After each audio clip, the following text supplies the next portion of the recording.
What if the price of survival wasn't just your life, but your very soul?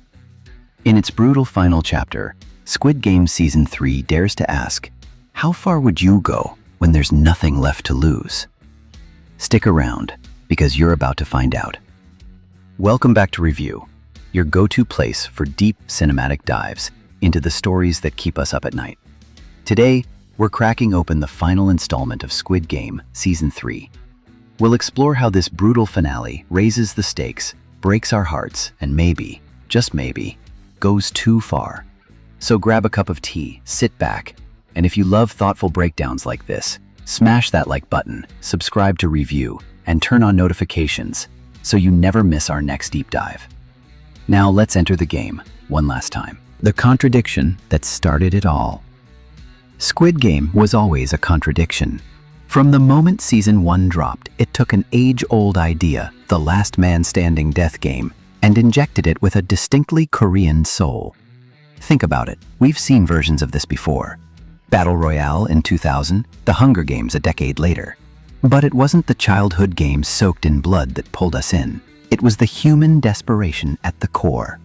Back in 2021, the world was reeling from COVID.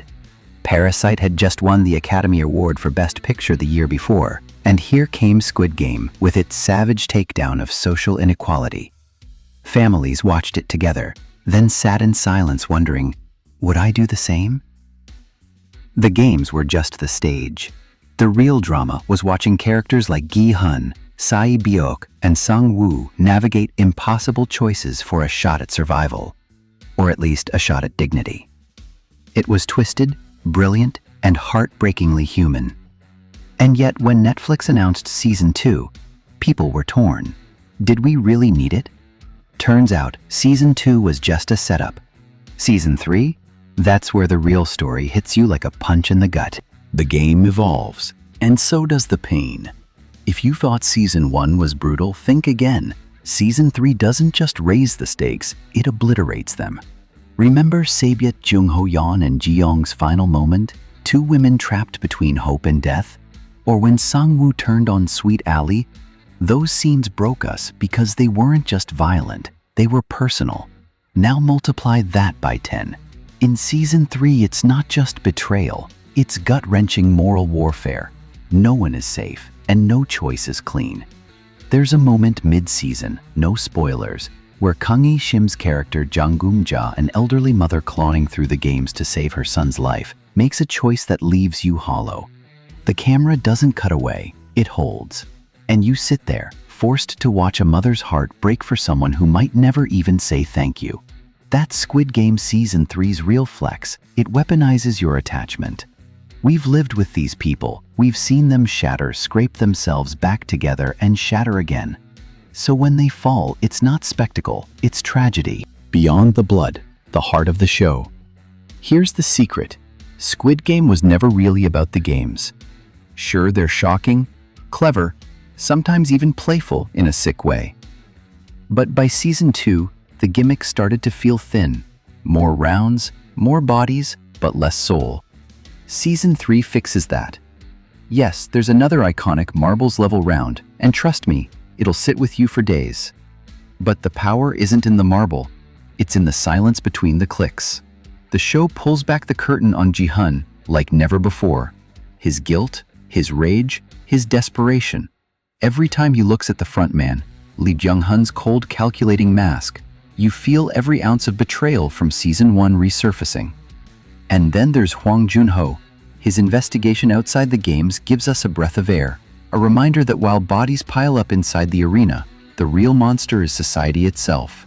Corruption, exploitation, a system rigged so the rich can watch the poor devour each other like animals. The quiet moments, Jung-jae's whispered prayers, Jun-hee's trembling hands as she protects her unborn child. Those are what stick with you.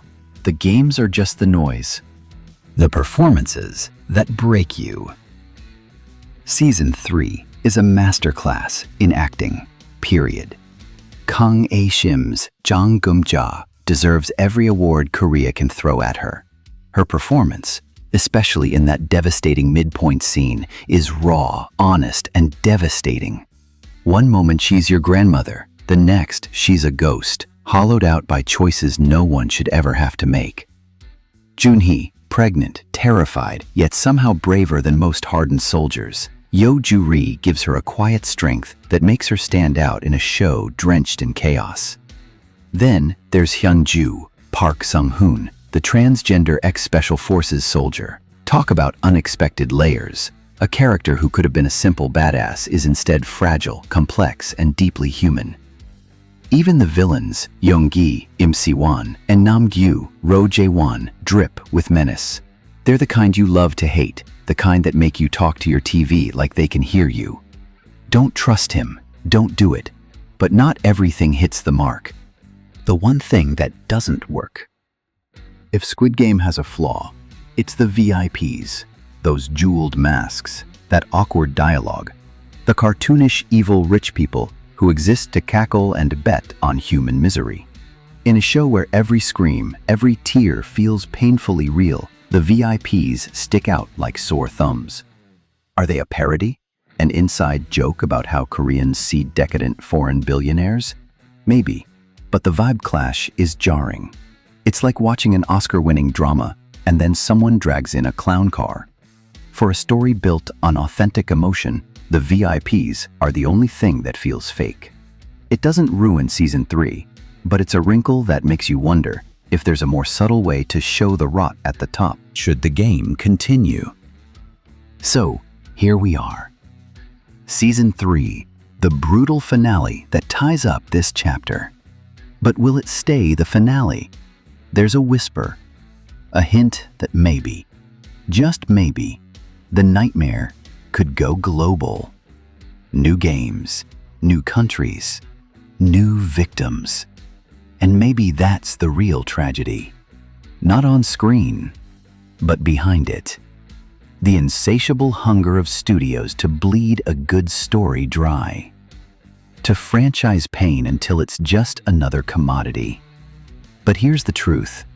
Squid Game works because Gi-hun works. Because Sebyok, Ali, Jun-ho, they grounded the horror in humanity. Sure, you could build another arena, cast new faces, drop them into death traps with bigger budgets and flashier sets.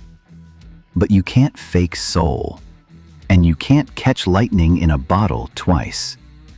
If Squid Game teaches us anything, it's this.